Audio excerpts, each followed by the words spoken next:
We got a real juicy interview here.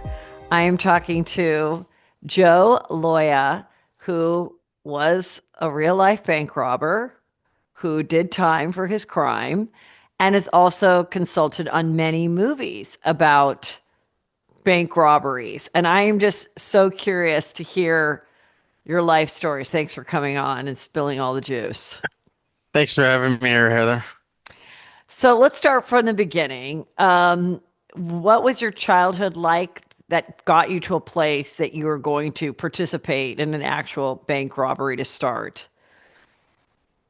Okay, so I didn't think that my childhood was going to get me to bank robbery, but I think that it got me to was to transgression, and then transgression became eventually bank robbery. So I'll explain what I mean by that.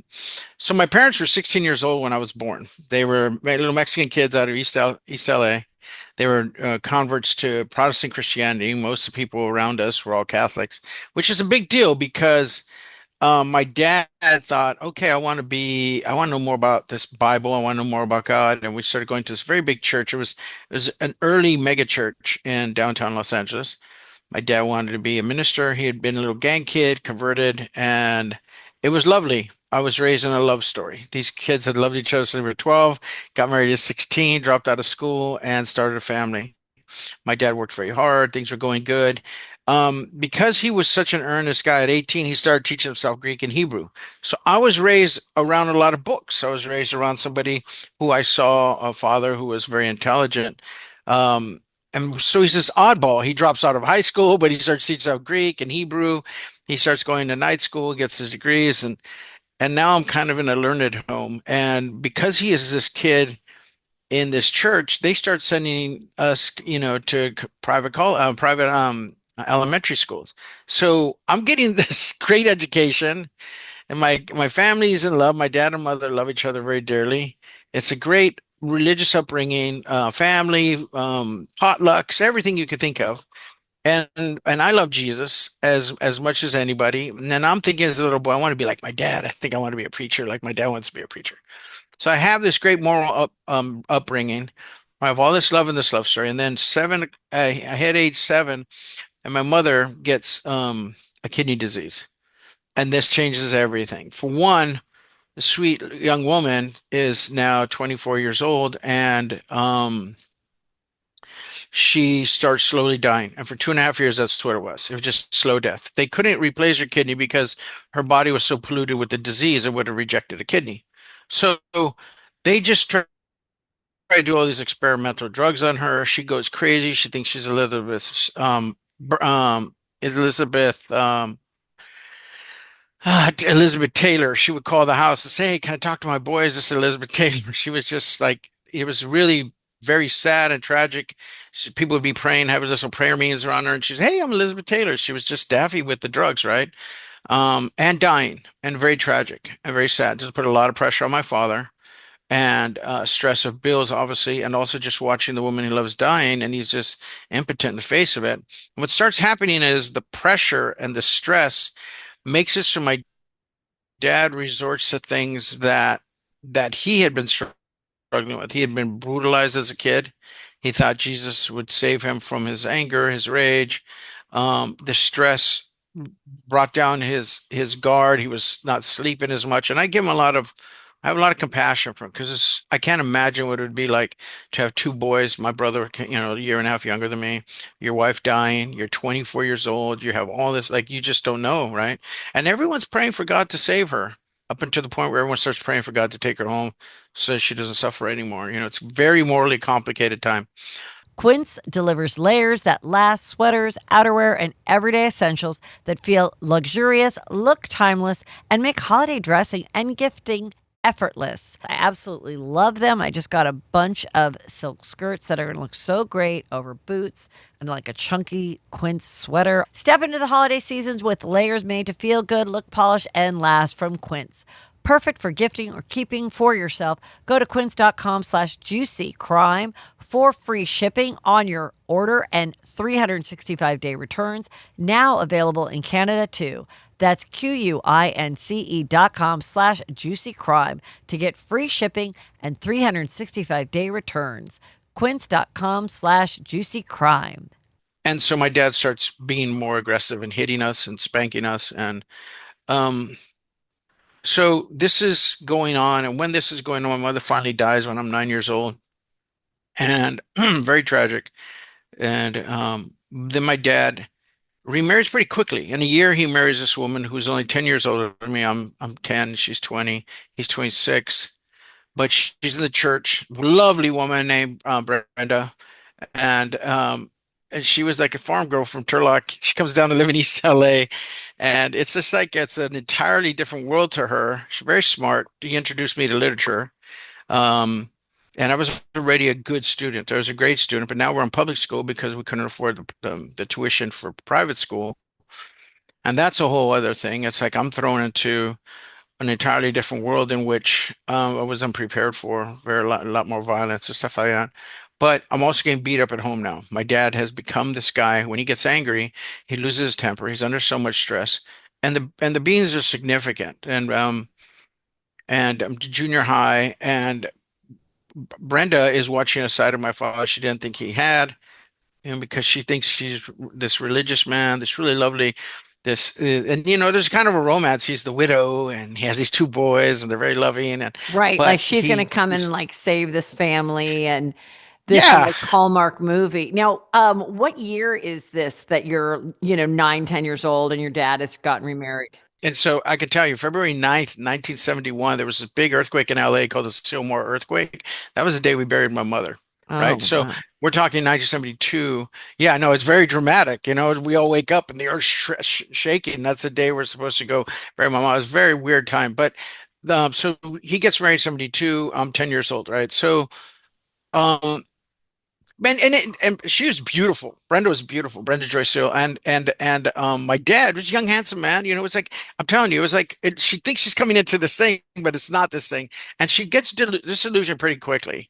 My dad has at this point become a preacher of a church. Like Yeah. we laugh about it. We laugh about it. We're always talking about. Remember when we were children, you were a preacher. He was literally a preacher for like 9 or 11 months, but we always talked like it was our entire childhood. But technically, he was a preacher at the time, right? And he drops out. He's like, you know what? My family is, I'm not good. I'm not a good father. I know I'm not a good father. This is like the most principled thing he's ever done. And I admire him so much for this because he's like, yeah, God needs me to be a good guy and I'm not really that great. So I'm going to drop out of the ministry. So he drops out and he goes into insurance. Insurance is a tough thing because, I mean, what's great for my dad, he's a salesman, straight up salesman, starts making a lot of money. Unfortunately, Brenda goes to work for him in the office. She's pretty bright. Back and put a pin in that real quick. Yeah. Before she went to work there, she was actually working for a place called McLaren Hall. This is important. McLaren Hall is a place where kids get beat up. They go there, they get put there before they get put in foster care. She was typing up the reports, and she tells my dad, the beatings you're giving your sons, the bruisings where they can't go to school for a week because you beat the hell out of them, they got bruises and stuff. These are in my reports. Like you're doing stuff that is so seriously violent that this is terrible. But she doesn't turn him in, doesn't do nothing. She just tries to tell him, calm down. You're beating the kids pretty bad. Now that she's no longer working for McLaren Hall, she starts working for my dad, goes to the office. One thing leads to another. She's been married 4.5 years to kind of a tyrant now. She gets involved with the guy in the office. They end up having this affair. Everyone knows about it. It's pretty terrible. She leaves my dad. My dad can't go to work. He's a cuckold now. He's embarrassed. And now all of a sudden things just start spiraling out of control. I'm 16 years old now, right? Now Now he's 15 years old, now and they're 15, getting a divorce. 15, sorry, 15, and your They're brother's getting a like divorce now. Yeah, and your brother's like 13. And are you still exactly. getting beat up or are you now around the same But again, height as your we're dad? still no, no, no. Yeah, which means the beatings are worse because we're bigger. He needs to dominate us, right? Wow. So we are bigger, but we're still I'm still a super skinny little kid. And so she leaves him. He can't work. He goes bankrupt. And just psychologically, he deteriorates. It beats him up. I'm sure there was a ton of PTSD from the death of my mother. Just the stress is so outrageous that the violence is now becomes baroque. It becomes so grotesque. I'll give you a perfect example of this. This one day, again, I'm 15 or so, and my dad comes into the kitchen. My brother's washing the dishes. I'm rinsing them and drying them. And he comes behind my brother and he just sucker punches, boom, right in the rib. And my brother's like, ah. And then my dad pounces him, grabs him by the back of the head, starts shoving his head in the sink water. This is dramatic for some of the most um the worst moments of my life because I'm watching him and my dad's dunking him and dunking, pulling him up and pulling out his water coming out of his mouth, and I'm frozen. I can't do anything. I'm actually my dad's now introducing me to my impotence. Like real, like what I can't. And I hate myself so much because I have to just witness this. And he finally leans in my brother's ear and says, "You should have died instead of your mother." And that is the Oh, worst trauma that we've endured. And I've had broken bones because of my dad. And here's the issue with that that would drive me to eventually the next step, which is up until that point, there have been two traumas in my life. We get beat up regularly. We get beat up badly. We get beat up so that it's terrible. And then there's the death of my mother, the grief of that, right? It's all on process and shit. Nobody's helping me figure any of that out. But I have these two separate things. As soon as he said you should have died instead of your mother during a beating, they became twin. They became married. And now all of a sudden I'm thinking my dad wants us dead. And the beatings and we're moving one step closer. My dad wants one of us dead. He's now put those three things together. And I'm thinking, I just want to die because I can't protect my brother, and I'm a protective guy. And my heart, I feel like I'm big. I'm supposed to have a big narrative, and I feel super tiny. I feel super ridiculously weak and a coward, and I can't cope with this in my mind. This is the first time I think about, I've had suicidal thoughts all my life now because of mental illness or whatever, but that was the first time I remember thinking, I can't face being a coward. This is not going to work for me. And about 6 months later, he has a girlfriend. She's impressed by him again. He's this Bible knowledge guy. He's a very charming man. He's he's the widow, all these things. Mm, so she starts falling, and I'm pissed because it looks to me like he keeps getting away with shit, right? And and so one day she takes a lovely woman too, Susie, super sweet woman, and she takes us out to steak dinner. Um, while we're there, and I'm telling her all the things that he does, saying, "You need to get away from him. He's a bad man. Go." I'm snitching on him all day long. I'm like, "Get out of here, right? We can handle it. You can't go. We tell you, please go. He's lying to you. He's fake." Um, and probably because I just recently been beat or something, but I'm just like, no, no, I'm gonna give him right. up. And immediately as I start telling her all the things he does, I realize, shit, I'm portraying myself in this really super weak light. The coward that I'm afraid I am. I'm like presenting myself as a coward. I didn't do anything to my brother when my brother's getting his head dunked. So I pull up a steak knife, literally just pull this thing. I'll just stab him next time. Shit, put that down, Joey. Violence doesn't accomplish anything. But that was the first time I said, I'll just stab him and I'll take care of it. Well, a week later, beating so bad, he beats me so bad for something so ridiculously small. We go to wash clothes and stuff, and this is the mid 70s now, 70, 78, and late 70s, and it's disco era. Everyone was wearing like polyester pants and like whatever, just like it was a whole thing. But polyester, you put it in the dryer, that shit, phew, it just shrinks right up. And I ruined like half his wardrobe accidentally. He was poor, again, remember, bankrupt, not working, struggling to find jobs. He's so mad when he gets home, and I get a beating, and he leaves. And in the beating, he was discovered he had caught me and say, "Hey, Susie told me what you said." And I'm like, "Wait, what?" And he's like, "Don't lie, just tell me what you said. Just verify." He did that okey doke, and I'm thinking, "Oh, he's being magnanimous." So I confess that I told Susie, and I proceed to get one of the worst beatings. It is the first and last time I would ever confess to a crime. I'm just telling you that right now. I give him the what's the what, and he beats me with a teapot and shit. It's terrible, Oh, breaks my bone. Like it's bad. By the time he leaves, I got a concussion. I got some fractured bones, and he leaves. And when he comes back, when he's gone, I go to the kitchen. I grab a steak knife, come to the bedroom. I tell my brother, I lock him in the bathroom, say, just stay in here until I tell you to get out. And I sit and I wait in the bed in concussion. My dad comes home ready for round two. He looks at me. He looks at the weights in the corner, looks at me, and then he holds my eyes all the way as he walks to the weights, this big weight bar that you lift over your head. He starts disassembling it. And I'm thinking like, Jesus, this is like a new level of savagery even for him. Like, what's he gonna hit me with? Like the bar's no fun. The weight is a 25-pound cement weight. The little thing the still thing that you screw on to tighten up, that's heavy and hard. I'm like, I don't know what's going on. So I stand up, I pull the knife off one of the pillow and I stand up. And he's like, put it down. And I'm like, I've never stabbed anyone before, but I think a neck is a kill shot. And I need to kill him because I need to take him down there so we can run. Right. So I start I rush him and he puts his arm up and we're wrestling a little bit and then boom, I hit him right back here in the neck. And I twist and start trying to break it off in his neck. And he screams, "You killed me!" And then he falls to the ground. And I don't remember exactly what I said, but I said something like super ridiculously dramatic and theatrical when I said something like, you did this to yourself," or something biblical. You're probably like, "This is what thy sin hath wrought." It had that kind of energy, like, it's on you," whatever. And I run off. And by this time, my brother's at the door. We run to my aunt's house. They call the cops. Cops come to the house. My dad's gone. Um, Pretty dramatic. He tried to write a suicide note, but they didn't finish, and there's blood everywhere. Meanwhile, I'm running to my aunt's. We call the cops, and then they pick us up and they take us to the police station.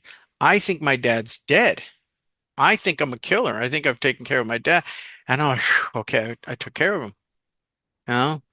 Um, and so for a few hours, not only do I think I killed him, but the police are interrogating me as if I committed they're thinking about charging me with attempted murder because they think I laid in wait. They're like, "Why didn't you run?" In those days, nobody thought anything about Child like abuse. Yeah. child abuse. Now, your parents are allowed to beat the fuck out of you, right? So Right. like, why'd you? And they didn't also understand domestic abuse, meaning people stay because they don't know how to leave. You're stuck. It's just like psychological thing.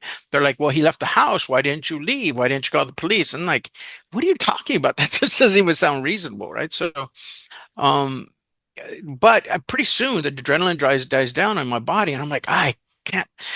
It's hard to breathe, and my arm hurts. And they take me to the hospital, and they find out, okay, fractured rib, fractured elbow. Like, okay, this was self-defense. Like, there's no attempted murder. So now they take me and my brother into foster care. Now that story is important only because what happened was, it awoke rage in me. It awoke access to rage in me.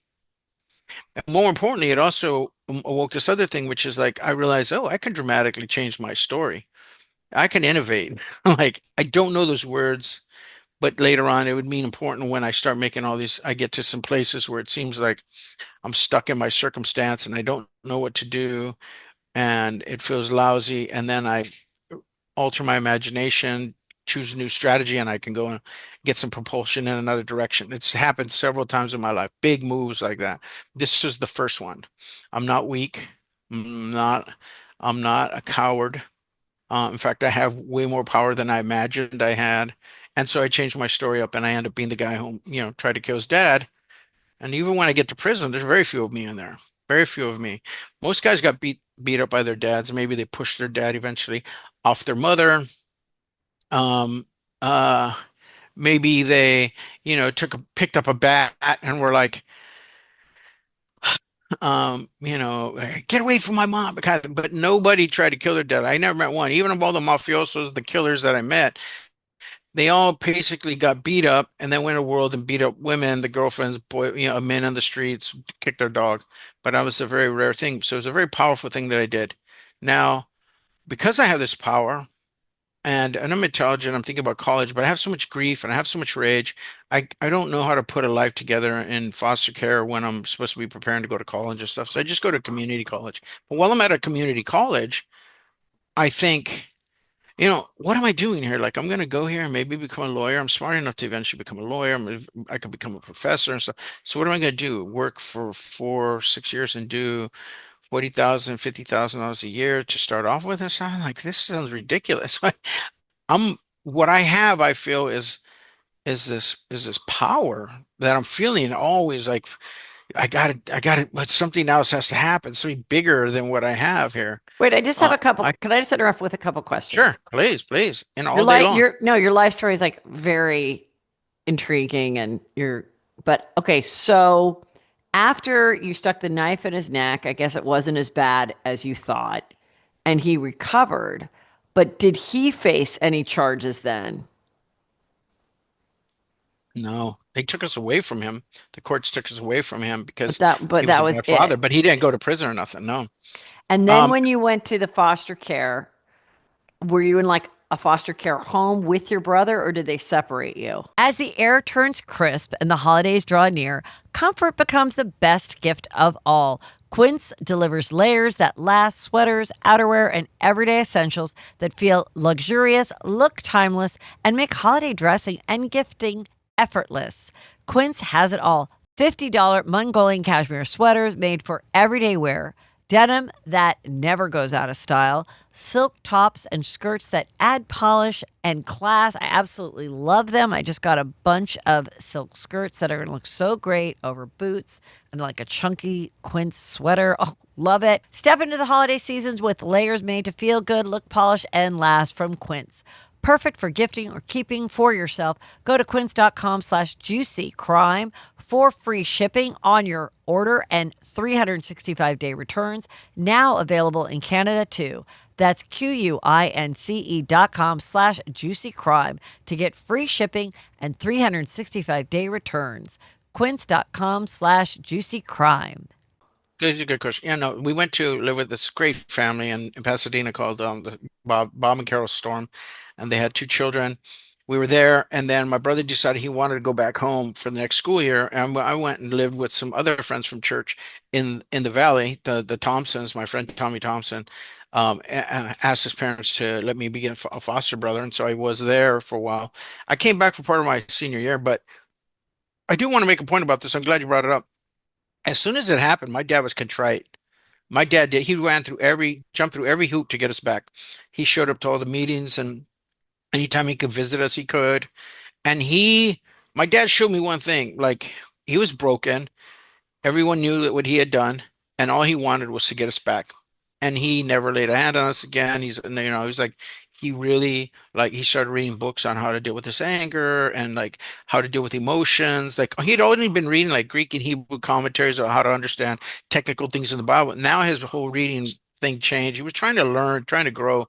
And so I give him kudos for that as well because Did you forgive him and start hanging out with him ever again or no, no. So we go back to the house and things like that. And I keep trying to forgive him because we're Christians. And every night when I moved back my senior year, we're praying every night. We're trying to be a Christian home. So we're trying to do it. But I don't, I'll talk to you about forgiveness in a minute because I couldn't forgive him. I don't know why I couldn't forgive him. Well, It's I like me can know now. why. My God, you're beaten Well, for 10 years or whatever it was. Like, I yeah, mean, I think that'd be yeah. pretty hard to forgive someone. Well, it's interesting. Because I never have forgiven him since. I have compassion for him, which I think is entirely different, and it actually is the reason we can even have a great relationship that we have now. And I'll tell you how I healed the relationship because of everything in my life story, the most powerful and surprising thing of my story is that me and my dad and my brother are tight now. We have a loving relationship, and how we got to that, I think, is important for the world because like we're a mess. Everyone is lost and all their rages and their misunderstandings and the way we don't talk at each other. So we figured out how to put together something again, a real love story, a real great thing. But I'll get to that in a second. Um. So now I'm in school and I realize I don't want to do this. I need to do something else. And I shove myself in the criminal world. I just start doing what all criminals do, but the guys I did time with, they all started at 13 or 14. I'm now like 20 and I'm like, what do I do? I got to start. And I start wanting to like not work and wanting to just like have people pay for me or whatever. Right. And so I start conniving. What was like the first crime? Like, what was the, No, there wasn't even crimes. It was you take advantage of people who are close to your family and stuff like that. So like I would have roommates and then friends, and then we laugh about it now, but I would gather the rent and then I would take off. I wouldn't pay the rent, and I'd be gone, and they wouldn't see me for a month or something, right? And I would just like it was petty stuff like that. Then I started doing crimes that were all fraud. They were all me looking for guys who had larceny in their heart and me who pretending, had what in their heart? larceny. Like I could tell they were kind of crooked and wanted to do Oh, crooked stuff, right? So okay. I pretended I was a guy who could take their money. And I remember I had the church upbringing too. So because I lost my faith, I now use that kind of that churchy, Talk. um, the churchy talk, and also more like just whatever to make people think that, I'm this really good guy. Now I'm just using it to my advantage because I'm like, the church did not help me at all. That But people, how, that like, when give me one example of how you met someone and was fraudulent I'll with give you, them. I'll give you a Okay. perfect example. So I'm up in Santa Barbara and I meet these guys um, and I'm working for this clothing store. It's called Lauren and Company. And it was a traditional men's clothing store. So like, geese in flight on your ties, preppy kind of clothing, right? Um, and it's really, really nice store. And I meet these two guys, and I don't know, I just could tell that they were kind of slightly crooked and were playing golf. And and I tell them, hey man, if you guys want, I can get you some clothes out of there. Come on in, pick, $1,500, $2,000 worth of stuff. Pay me 600 bucks and I'll get it for you. And so I was like stealing clothes out the back door and charging them for that. And so they would bring their friends to me. I mean, I was getting thousands of dollars just doing that. But then I knew that they were kind of crooked, like they were willing to do these underhanded things. So then one day I'm like, hey, listen, I'm going down to Mexico. I'll be back in a little while, but I put my money with my uncle who steals cars and takes them to Mexico. He has an operation there that he can do this thing. And And did you really have you an guys, uncle that did that? hell no. Okay. This is what I'm saying. This is the fraud. Okay. I said, so I have no, because I come from a good family. Yeah, that's Nobody's why I was friends, right? confused. Okay, Yeah, yeah, continue. yeah. I So, got it. so this is the Okay. fraud, right?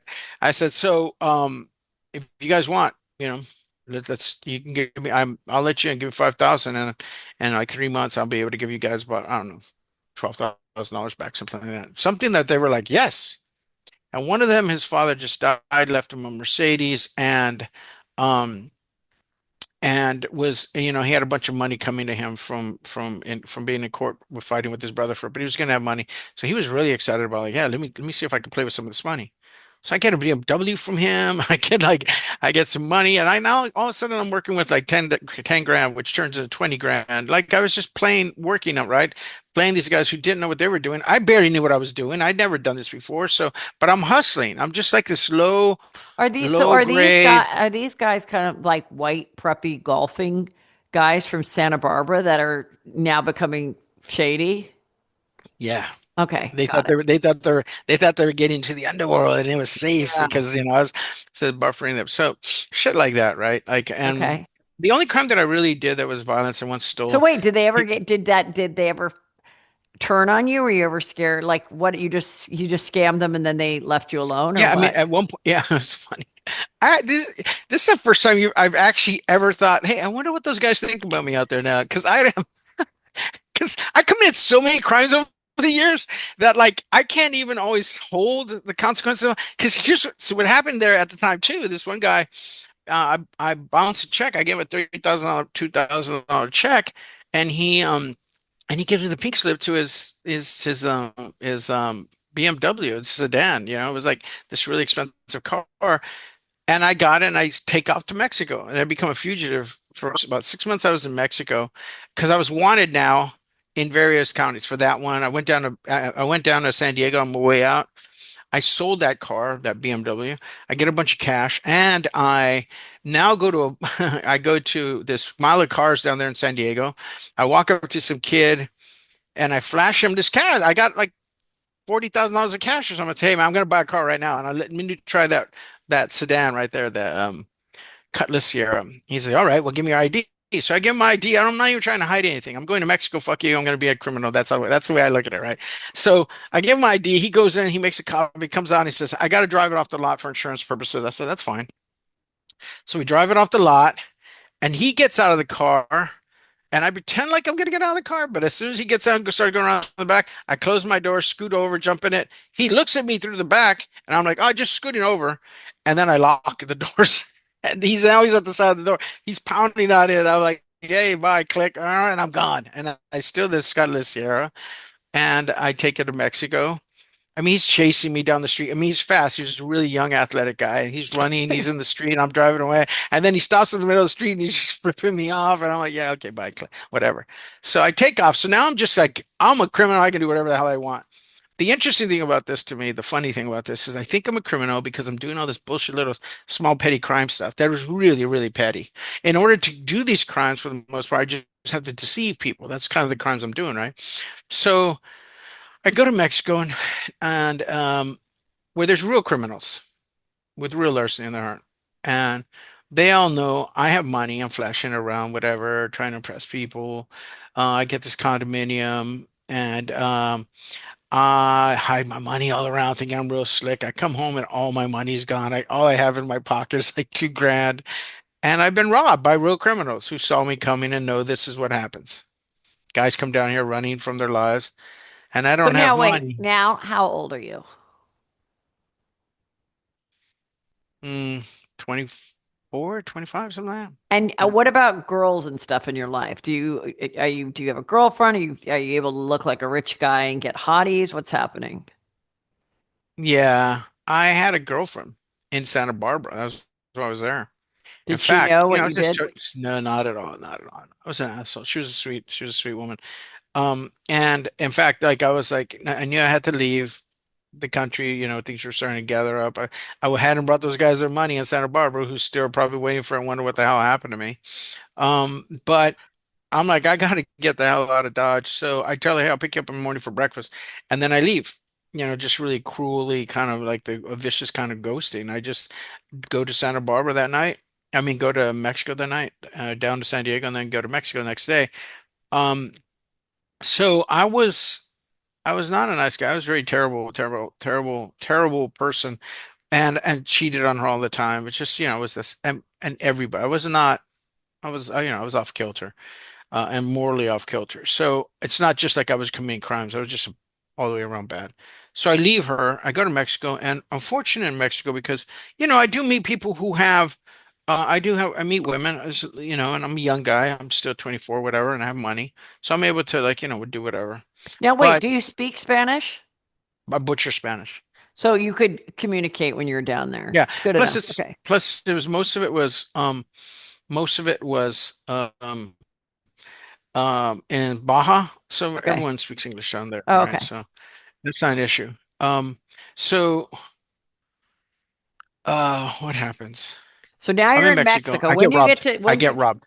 in Mexico you get robbed. I get robbed. They steal all my money. So now I'm sitting in my room and there's walls are torn out, paintings, things like where I was trying to hide money, all this stuff has been confiscated. And and I'm like, shit, I need money. Now, again, I'd only done fraud and that kind of thing. So, Now, are you doing um, any cocaine or drugs or no drinking or anything? drugs. I have not. No, I drink. You know, I would drink once in a while, but I'm not. Yeah. I don't have. I'm not an addict, and I never Okay. was into drugs. In fact, I had a kind of a disrespect for people who did drugs because I felt Okay. like it was a weakness of mine. I think what it was I had asthma as a kid, so I couldn't even smoke. So I could never be cool in that regard, right? I could never be one of the cool kids, rebellious kids, and I was still a Christian in those days. So I was like, oh, you know, you've been. So when I could do and partake, I just felt like that whole world was like, nah, too seedy for me. I'm a Yeah. man who gets angry, and I want to take your money, but I don't need to like do all that nonsense. So there's that. And so I'm not doing that, but I will drink, you know, I'll go to the bars and I'll drink, but here's the other thing, the other truth. I'm a lightweight. I'm total Okay. lightweight. So I drink and I go to sleep pretty quick. So I can't hold my liquor. And I'm a fun drunk. So I just, you know, I laugh and giggle and go to sleep. So none of that. I sit in my chair at night. I realize I need money. I need to Mhm. do something. What can I do? Okay, I'm in Mexico. There's Okay. bandidos. The whole bandido thing is in my head.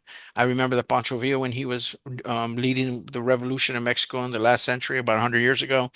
He was a general, and he would get his men, and they would ride up into New Mexico and Arizona, and they would rob banks and post offices, and they would take off back into Mexico. So I'm thinking, why don't I move this in that direction? Why don't I go up there and rob banks? That's how bank robbery came to me. I had never So you robbed a were liquor robbing store. banks in Mexico first? No. Oh, I'm in Mexico. oh, I get robbed. I'm sitting in my chair and I thinking, how am I going to get money? I got to And I'm rob someone thinking, else. Yeah. I got to. I got to take money from somebody. So where am I going Right. to take money? And then I think of the bandido, and then I think of Pontevedra going into Mexico, going into the United States and robbing, and coming back to Mexico. So I said, that's what I'll do. I'll go over to the United States, I'll rob, and I'll come back down. Okay. Um, so the next day, I go up to Mexico in my stolen car. I mean, I go to the United States in my stolen car. I get up there and I go to some downtown strip and I start walking in banks. And this is all in the podcast, Get the Money and Run. Like this is what it's about. Like I tell these stories.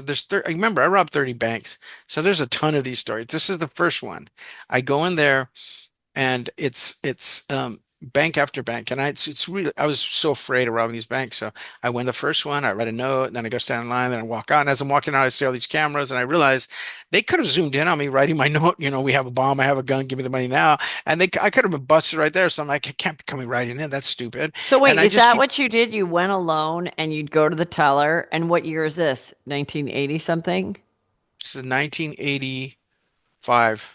So 1985. you'd go up alone and leave the teller a note, give me We have whatever. a bomb. We have a bomb. I have a gun. Give me the money now. That was And my how first much would notes. would you say a specific amount of money? This is the first one only, right? Okay.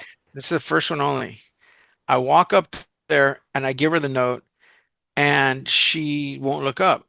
And I start like, hey, move the note around. And she looks at me and I mean, she won't look up and she won't do it. So I'm like, start pulling her away and she pulls it back.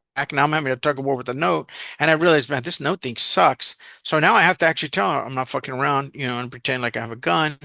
Give me I'll jump over this counter. She gives me money, 4,500 bucks. I grab the money. I start walking out. She says, we've been robbed. They chase me. I get away. I get to my car. I get to San Diego. And the next morning, I go into Mexico in my stolen car and I get stopped at the border. Right there, they're looking for stolen cars. And I'm right there. Last off ramp I get on. So I can't even back off or nothing. Yeah. I get picked up for all the warrants I have for stealing and doing crazy petty shit, bouncing checks and all that in 5 different counties in Southern California. And now I know, though, even though they arrest me, I know now what I'm going to do when I get out of prison. And I'm in prison for about 2 years. And when I get out, I don't care about petty crimes anymore. I've now turned myself into a bank robber. They didn't know I robbed that bank. They didn't charge me with that bank.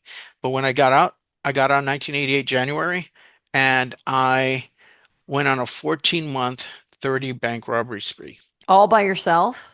all by myself. Well, I got on a bail. I had robbed 25 banks and robbed five more. Now, in that time, excuse me, in that time, I did take someone with me so they could go rob, and I gave them my MO. I said, go in there. You resemble me enough. Tell these people that this is what you say. We have a bomb. I have a gun. Give me the money now. That person went in there. I didn't rob him with him in that I wasn't in the bank with him. I told him to go in there, and this is why when the FBI went to these women and showed them a six-pack of pictures of six men, they both picked me out and said, "This is the guy who robbed us." Well, I told the FBI, "No, that's not me. I'm not turning myself in," because they told me, "Turn yourself in. We know you robbed this bank." I said, "I'm not turning myself in. You guys made a mistake. I wasn't in that bank." They went to the bank. The FBI agent went to look at the surveillance photo, and sure enough, the guy who robbed the bank wasn't me because he was 4 inches shorter than me, which means they could tell by where the counter is in your chest. The counter was 4 inches higher on him than it was on me, which means he was shorter, which meant I had a double. And at that point, I was looking at 36 years in prison I was looking at having going to have to plead to about 16 or 17 bank robberies. And because I had this double out there, um, that made my all the positive IDs that they were gathering from about me, telling, hey, was this man who robbed you 6 months ago? Was this man who robbed you 8 months ago? And they would pick me. Those were absolutely suspect because these women had just been robbed, and they both picked somebody who wasn't me, meaning he was shorter than me. So that meant I pled guilty to three bank robberies, and I ended up getting a sentence of 8 years, 8 years, 4 months, and I served 7 years, 1 month in federal prison for my bank robberies. And each time I read that, the average that you would get on each robbery was 8 grand. That's probably about right. If you So did it, it wasn't that much. So it's like, Would that just hold you over for 2 months, or would you do a bunch in a row and then take a big break? Like, what was the pattern of these robberies?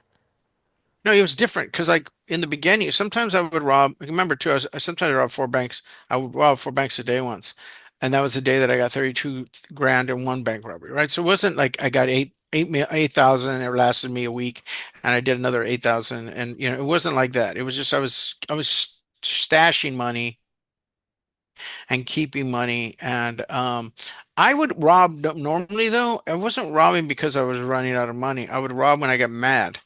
When I get really angry and feel any kind of helplessness, I'd be like, "Oh, somebody's got to pay for this," and then I would go and rob. So then in all That's of not these mostly how I rob. robberies, did you actually never really did have a gun or you had a gun?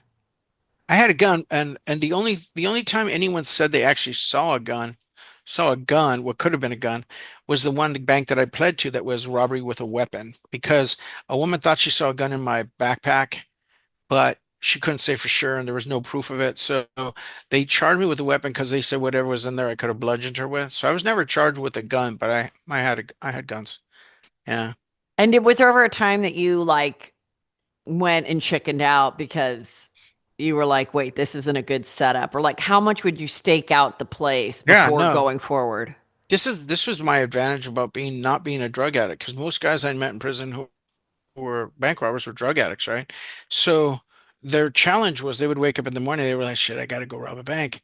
And because I need to go get drugs, right? I need to cop drugs so I can now stay in the hotel a little bit longer, get some girls and have plenty of drugs.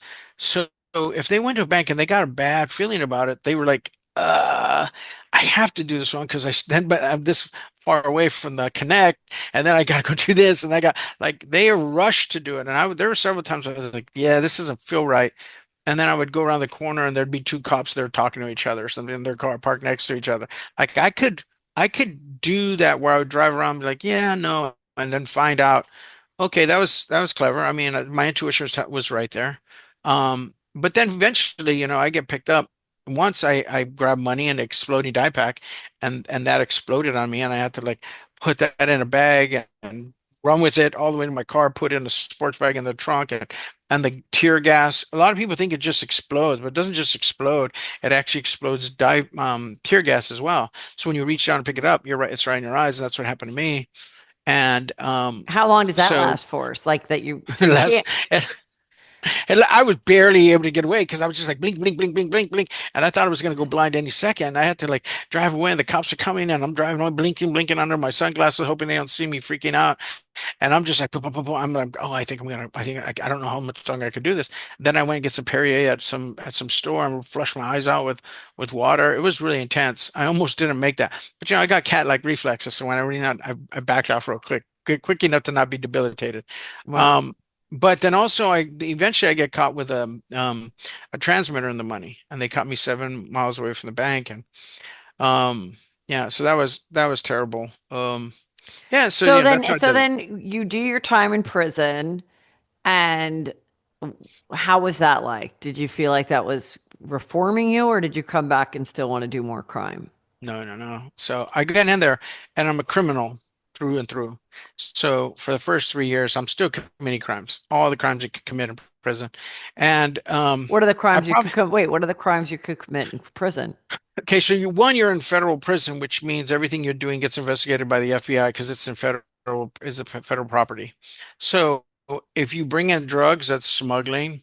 If you make weapons like we did in the sign factory, we would make these amazing knives out of plexiglass that could go through metal detectors, but they were like Bowie knives that, serrated edges even. Like we could sell those, me and my friend, for, Sell them to other 75 prisoners.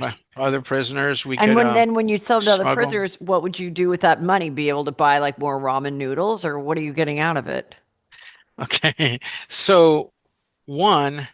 Yeah, everybody has to pay money, but they can pay money, they can send money home to you, right? Like Yeah. especially we were only doing that to people who were like gangsters who had money, who already had an operation where they could send money to pay bills that, we have people have to pay for collect phone calls at home, right? So you get to send money home. If you're selling drugs in there, you're sending money home. You also being able to have all the canteen you want, obviously, and you also have a lot of money on the line, meaning I remember this guy owed me and my friend $1,000, and the way he paid us was he was tight with the Colombians, and they had money all day long. And so like we you could a carton of cigarettes in those days was 10 cigarettes and it was 10 pack. It was $10, which is $10 a pack now, but it was $10 a carton. So if somebody owed you a gambling debt, they could just pay you, $60 worth of cigarettes. That's 6 cartons and stuff. So this guy was smuggling stuff to us all day long from other units. We were getting 3 cartons of cigarettes from this guy, 3 cartons of cigarettes from that guy. We got $1,000 by the end of the day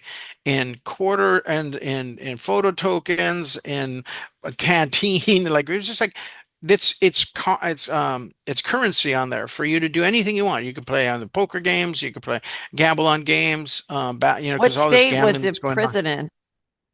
At that time it was Lompoc Penitentiary in California. Yeah, And then, and were the conditions okay?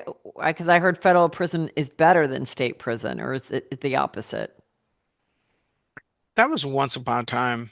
Um, but because of the drug laws, it changed everything. One of the reasons it was better is because there was a lot of white collar criminals there. There was a lot of people who had graduated from crimes they would have committed in the state. They did state time, and then they may be selling drugs here, possession of drugs, little small scale stuff.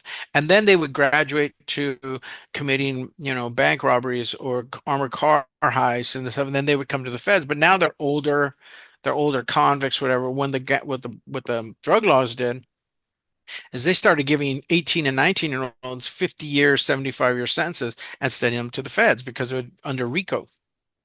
So that changed the whole complexion. And now you have all these knuckleheads in there, don't know what they're doing in there forever, don't know how to do time. And they're now it turns it into a state system, right? Like it's just all these youngsters just all this testosterone, all this fighting for little nonsense stuff, still doing little local gang stuff in the federal system where most guys had, you don't care about the local gang violence that you had in your house, and you're now like from California. That's all that matters. It doesn't matter that he was a gang and across town that you hated. You're now California Mexicans. You hang together when you go to different states, right? So it's an entirely different thing, but it changed because of the drug laws. But so it's not like it was better. And that also I was in a maximum security penitentiary, and so it was violent. It's where everyone's, super seriously violent, and doing a ton of time, so I don't have a lot to lose, right? So Like if you when do, you, yeah, go ahead. yeah, that's it. Oh, so if, no, you were going to say something. Sorry. You When lose you're something. when you're looking at somebody who's like 200 or 300 years, right? And he knows he's never getting out. There's no incentive for him to behave. Right. It really isn't. And if he gets mad and he doesn't like you, he stabs you. Oh wow, he's going to be in Oh, the hole for 4 months, and what? They're going to add another 10 years to a sentence. Big deal. Like so, it's yeah. the doing time with men who are escape risk. They can't. They get there because they're doing so much time. They consider you an escape risk, meaning you're going to want to get out. And so, there's a lot of guys there who have a lot of time and they're very violent. I was there because I was violent. I wasn't. Did you have girlfriends like writing to you and stuff? I actually had this one woman who I knew I was 13, and 14. We crushed on each other really hard. She was my neighbor. And I met her about a month before I got arrested. And she contacted me a year later because she got out of her marriage ended. She called me, and for the last 6 years, she visited me. She was like faithful to me and stuff. And we tried to make it work when I got out, and it didn't. But she's like one of my oldest friends. Yeah, her name was Lisa Perez. I wrote in my book, my memoir, The Man Who Outgrew His Prison Cell, Confessions of a Bank Robber. I acknowledged, I said, if she hadn't walked into prison, I wouldn't have walked out. She's the reason where I started working on changing my life. She brought a lot So of then love why in. didn't She it was work compassionate. out? Well, it's just she fell in love with somebody else before I got out, and so that Oh, okay. complicated it. Okay. So, and then And and it was terrible for her, so I come out. And I'm like, listen, I love you, so I'm not beefing with you, but I got to get you out of this relationship because it's not good for you. You're unhappy. So like, let's get you out. When she got out, then she was like, okay, let's try this. I said, yeah, let's try this. But I couldn't trust somebody who had fallen in love with somebody like that. And so it became a real challenge. We ended up, when I started writing for television, 20 years later, so then I how was like, hey, Lisa, let's I'm jump coming to down to that. LA. Oh, Okay. you tried to get back to her when you were like No, down on no. I said, television? hey, I'm coming. We were friends the whole time. But but 20 years later, when I started writing television, I was, hey, I'm coming to LA. I need a room. I know you're renting rooms. Can I? I said, yeah, come on in. So I lived with her, and she was a family friend. She was there taking my daughter to Disneyland and stuff. So we're friends, right? It's like we stayed friends. She's part of my life. Yeah. Okay, well, let's jump to how you ended up writing for television. Okay. How did So, that well, happen? first, I was a writer. I came out of prison and immediately started writing. I had a 2-year correspondence at the end of my life, my end of my term with a writer named Richard Rodriguez. Rich Rodriguez is an essayist. He was writing essays for Harper's. He'd written some books. He was doing a TV show that was called the McNeil Lehrer News Hour on PBS. I saw him on it, and when I was in prison, I reached out, sent a letter to him. We became pen pals, and he's like, "Dude, you need to write. You're a writer. What are you doing? Come on out and write. I'll help you." And sure enough, true to form, I came out. 3 months later, I published something for the San Francisco Examiner. 3 months after that, for the LA Weekly, there was this big bank robbery in North Hollywood. I don't know where you're from. You from Oh, LA? yeah. Or I okay, remember the North Hollywood bank okay, robbery. so North Hollywood bank robbery. I'm out 8 months, nine People months. died in that, right? Yeah, the two bank robbers who came out, they just started shooting at everything. The cops were coming after them. The cops broke into a gun store because they were so outnumbered, they were so outgunned. And these guys, they end up killing them. I write an op-ed for the LA Times saying it wasn't a botch heist, it was a successful suicide, which got me all sorts of play. In fact, when CBS News 48 Hours wanted to follow the FBI for a week, they come there and they say, who should we be paying attention talking about this?" And the FBI said, "You need to listen to this Joe Loya guy, this ex-bank robber. He wrote the seminal piece on this." And they put my clip on the top of all these clippings the producer said, I said, "Contact him." So the producers contact me and say, "Hey man, the FBI is talking you up. They say we need to talk to you about this because you know what this is, what's the what." Sure enough, I get a gig working for CBS News. I become a talking head on TV for crime. That's how it started. I've been on every news show, big show, and including arguing with Bill O'Reilly on his show about what was going to happen to Scott Peterson. So I started becoming a talking head, and I started publishing in every major newspaper in the country on issues of religion, politics, crime, and the intersection of them. Okay, wait. Since you just stopped, you just mentioned one of my favorite crimes, Scott Peterson. So tell me what your thoughts are on Scott Peterson. Well, Scott Peterson got, I'll tell you what they were in the context of this. Scott Peterson got found guilty. He was going to prison. And I said, um, Bill O'Reilly thinks he knows everything. He's like, "Oh, he's going to get killed because, people hate men who kill babies." I was like, no, wrong. I said, what Scott Peterson has is a Rolodex because right now every attorney is going to want to represent him for his appeal.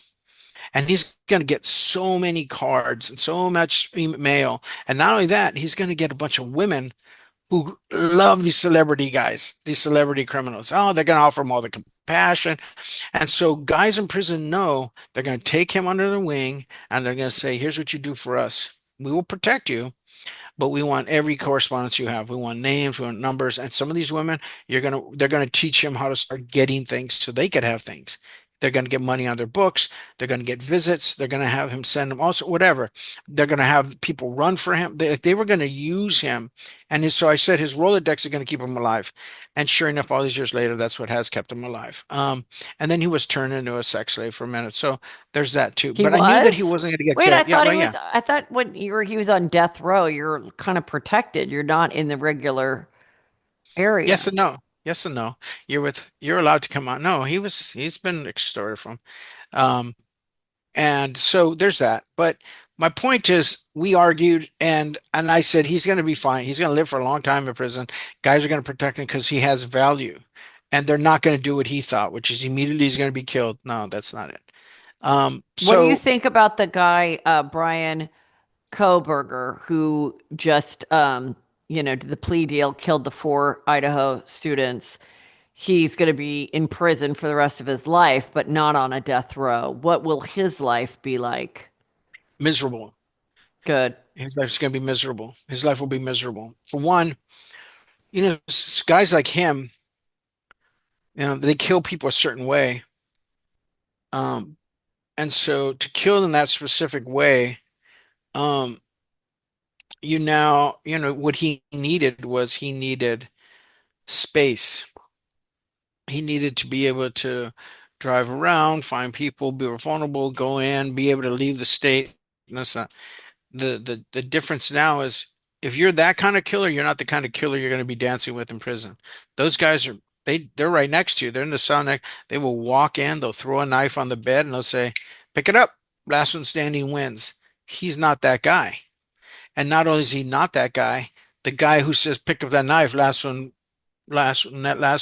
standing wins," has a homeboy or two outside who has a knife, and so if he gets in trouble he still wins. Like the guy, this Brian guy has no play. Not only that, he will be sexually abused conceivably first. But the worst thing about him is, as he lives, if they continue, if they people let him live, there will be constant attempts at his life. And the reason there will be constant attempts at his life, because there's a lot of guys coming in there who don't have any gate. They'll never see the light, and so they can make a name for themselves by being the guy who killed. They try to kill Manson, Charles Manson. Young guys would Mhm. come in. They wanted to be the guy that killed Charles Manson. They set him on fire. All these different things, right? Or the serial killer, right? The very famous serial killer who got killed in the cannibal. What was his name? Dahmer, Yeah. right? He gets to be the guy who killed Dahmer. The guy who killed Whitey Bulger, he gets to be the guy who killed Whitey Bulger in that system. So like you get a reputation, and if you're a big name serial killer who goes to prison, you now have a target on you just because somebody can make a name for themselves by damaging you pretty hard. And if you keep living and surviving them, they're gonna keep attempting. His life's miserable, just Do miserably. you think Epstein killed himself? Yes. You I mean, do. here's what I say. Here's what I say. There didn't have to be a conspiracy for Epstein to kill himself, for somebody to kill him. There was plenty of reasons why he would want to live, and the biggest one Why is he wouldn't want to live. why he wouldn't want to live. Yeah, yeah. And the reason he wouldn't want, biggest reason of them all, is you have to look at him as there's these men who they are so controlling and so have a vision of themselves as being so powerful that when they are going to kill themselves, they kill their family as well. And the psychology behind that, as I understand it, is they have now killed the possibility that people who know them and live with them and looked up to them will have a reduced impression of them after everything comes out what they've done and after if they kill themselves. So they're killing other people because they don't want those people to have an impression of them after they live. That's a bad impression. So they're basically taking judgment away, future judgment that might exist in their family's hearts. They just snuff it out. That kind of thorough control of it's not just I want to kill myself. I want to kill the possibility these people might not like it and look down on me later on. So they kill them. They kill their families as well. Their families haven't done anything, but what their families have done has been their family. They've been near them. The man who kills himself like that, he is um so sort of impeccably attentive to impression he has on other people. And when that is going to be reduced, he will do whatever he can. In the case of Epstein, the only thing he could do was kill himself. He did not, he knew everything about him was going to be reduced. Everything about him. He was never going to be able to be the guy he wanted to be, the guy he had been, and he had been a very powerful person. So to me, he also understood that in prison, he was fucked. He knew he was fucked because of all the things that they were going to say about him being a pedophile. He wasn't going to live long. So Do he you, didn't need he wanted to die. Believe me, he wanted to die. but do you think that the two guards that just happened to fall asleep at the same time during that time when he had the opportunity to kill himself, do you think there could have been something of like a plan through his people or whatever? I'm gonna I'm gonna do something, so just don't check on me, don't whatever. Because that's what I think. I do think he killed himself, but I think that the guards were paid off or something to just allow it to happen. So here's the other thing too. It's like you're allowed to think that because you don't understand how incompetent guards can be, right? And me having done time and been like a couple years in the hole where I was supposed, where these guys are supposed to monitor all of us and stuff like that, because we're like some of us were dangerous in the hole, um, always plotting to get out, sneak out, break out, whatever. Like I understand that there is enough reason to accept that they were incompetent. Remember, I only go to outside hypotheses if it doesn't seem like it's reasonable that it could just be what is. Meaning, could it be incompetent guards? Absolutely. I've known some really idiotic guards who are stupid. Could it be incompetent guards who lied because they try to cover up for themselves? Yeah, absolutely. Like all that shit happens. They lie. They do all sorts of terrible things. Now, my feeling is like they didn't give a fuck about Epstein. They didn't need to give a fuck about him, which is why they don't check on him. They don't care. And Mhm. so, oh well. And here's the more important thing. He knew. He knew they don't walk around. He knew that they don't walk around at certain times. So he had all the latitude he needed to do what he wanted to do, right? Because this wasn't the first time they just fell asleep on the job. This wasn't the first time they didn't do the rounds. They were incompetent. They just didn't give a fuck. They were just unprofessional. That's enough of a reason to give him the window that he needed to do what he did. Could it conceivably be that somebody else did set him up too? That's possible, but I don't need to believe that to think that's the only thing. There's enough reasons here for me to understand the psychology of the man who wanted to die and the ineptitude of the guards who allowed it to happen because they were just like, no, we don't care. We're not doing our job. Yeah. Wow, amazing. So, um, yeah, it's so great to talk to you. And Yeah, you too. tell everybody where they can get like, your podcast and what you have going on or where to purchase your book and all of that. Okay. Yeah. So the podcast is Get the Money and Run, wherever you get your podcasts. It's me talking about, yeah, and it's not just me talking. Like they interview my dad, they interview my brother. Like I said, we got this great love story now. And so there's this listening to my father tell the story and what he believes about it. It's all there. The memoir is called The Man Who Outgrew His Prison Cell Confessions of a Bank Robber. I ask people to go to joeloya.ltd to buy it from me, and I'll send you a signed copy because it's I saw the book. Um and yeah, I mean then if my website also has all these things you want to learn more about what I'm about.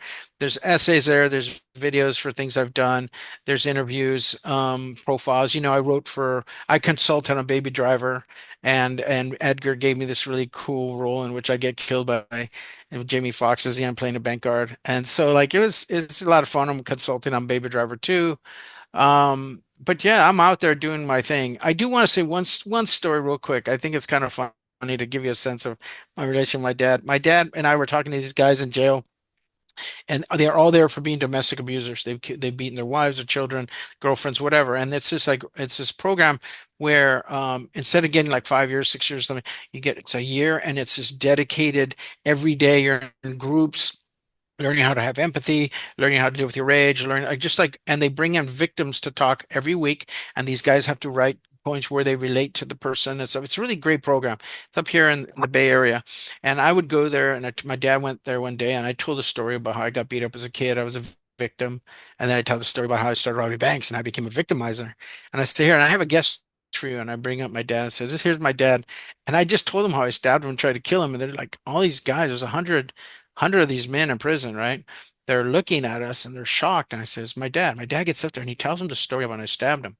Well, he tells the story of a lot of things, basically scolding them, saying, don't blame your kids, don't blame your wife. Like I do, in the darkness of your heart, the darkness of the night in your heart, it's on you, not on them. So he scolds them, he gives them that speech. But then he says, when Joe stabbed me, and he's telling the story of what led up to it and stuff. He said, when Joe stabbed me, I knew instantly it was my fault. My dad said, the Bible says don't exasperate your children, and I exasperated my child. He says, but when Joe started twisting the knife out and trying to break the blade of my neck, I thought, oh, that's just Joe being an asshole. And everyone starts laughing in this jail because he's like, I'll take responsibility for what I did. I deserve to stab him, but that twisting and trying to that's just Joe being an asshole. And everyone, I'm telling you, this whole place erupted with laughter. Like it's the dark humor. Like men know, like just because these things are tragic, it doesn't mean it's not fucking hilarious in moments. And that's where me, my brother, and my dad reside. We went through stuff that was super, super terrible. So obviously, I shattered our home, collapsed. It was done. Nobody could think we could come back from that. but we have. And so, if for nothing else, I recommend people listen to this story and follow anything that I'm doing and writing. I'm writing a book right now to my 19-year-old daughter called Dear Matilde, Lessons from My Grim Lessons from My Confinements. And I shared with her the lessons I've learned. I'm always trying to get to that. Yeah, there's bank robbery stories. They're kind of sexy. There's a lot of wild, crazy stuff going on. But I'm always trying to get to like lives can change, really can change. And you could really throw a lot of love at certain issues and and change sort of the ecosystem of relationships. And we've done that. Me, my brother, and my dad. I'm going to go see him next week. I was down there a couple weeks ago. We always hang out. We talk to three, four times a week. Yeah, that's what I'm about. That's really what I'm about now. I appreciate you letting me come on the show. Yeah, absolutely. Yeah, it was it's just a very interesting life. Like so you worked on Baby Driver. Like what's a bank robber movie that you didn't work on that you felt was really well done and kind of realistic? Like my favorite is The Town, but that was multiple people doing that crime. Have you seen The Town with Ben Affleck and everything? Like what do you think is one that Sounds seemed a great more movie. realistic and ones that were just ridiculous? A movie. Um, yeah, I mean, I one that I really, really loved was um, uh, um, Sexy Beast. Did you see Sexy Beast? No, I have not seen it. It's good. With Ben Kingsley. And, no, Sexy Beast, a great movie. It's a British movie. It's about 20 years old, 20, maybe 25 years old now. I saw it at Sundance in 2000. So this movie won. It's the acting is brilliant, but it's a heist in which they break into a vault through a building next door. And they break in, and I'm not going to give you any more than to say that it blew up a bunch of actors here. Ray Winston, the guy who was in Deadwood, Ian and Wick. I forget his name, dark black hair, really intense guy. He was in that movie. It blew him up here. Like, but the crimes itself and the underworld aspect of it, the dark underworld component of it, because that's also crime stuff. I like things that feel gritty and real, the way men in the underworld operate in a certain way, a certain tone, a certain violence and menace. I love that movie. And I don't want to say what a ridiculous movies because Okay. that's Right. whatever you're Don't. gonna say. Yeah. But because I work in Hollywood, but Yeah. I will say that there are some that are more comical. Yeah. Sexy Beast is really great. Is a really great movie. Funny you should say this too because I'm actually going to start very soon a podcast talking about heist films. I'll be talking about one heist film a day. I mean, one heist film a week. So that's my next big project. Yeah. Oh, good. I think that'll be great.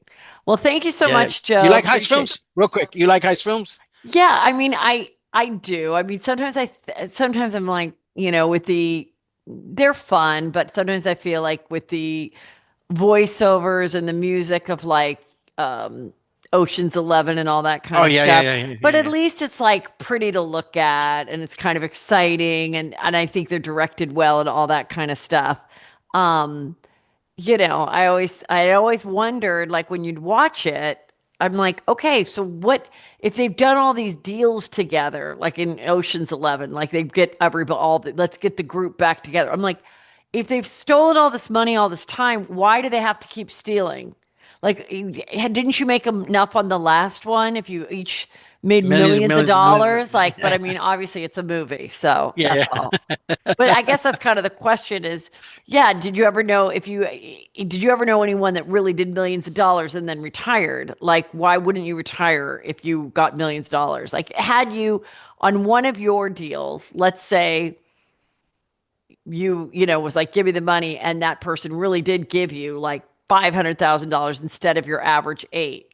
Do you think you would have then hung up your robbing life? No, no, No. no, no, no. Because what it is we're criminals because we're impulsive. We're criminals because we don't care about the future. We have no sense of posterity. Like, oh, Okay. this is not going to do. Yeah. So for the most part, most criminals at that level, we're impulsive, and we love that. We love the pop. We love putting ourselves at risk. We love hazard. meaning Yeah. we want to be the agents of hazard. So we're just going to keep making our lives messy in a bunch of different ways. And if we can get paid along the way, we're going to keep robbing, right? So that's part of the problem with being a criminal in that regard is that you don't care about the future. I care about the future now. I have a 19-year-old daughter. I'm not going to ever do another crime again. I want to be with my daughter as long as I can. I dig that kid. I didn't have any of that stuff when I was back then. I didn't care about the future at all. I made it to 26. My mom died at 26. I felt like, all right, the rest is gravy. I made it here. What happens after this? I don't care. I don't care if I die tomorrow. I don't, risk put my life at risk many ways. But I'm not that guy anymore. So there Yeah. we Well, good. Well, go. thank you so much. This was Thanks great. again. Appreciate Yeah, we'll it. be in touch. Thank All you. right, Heather. Take care. Bye bye. Bye.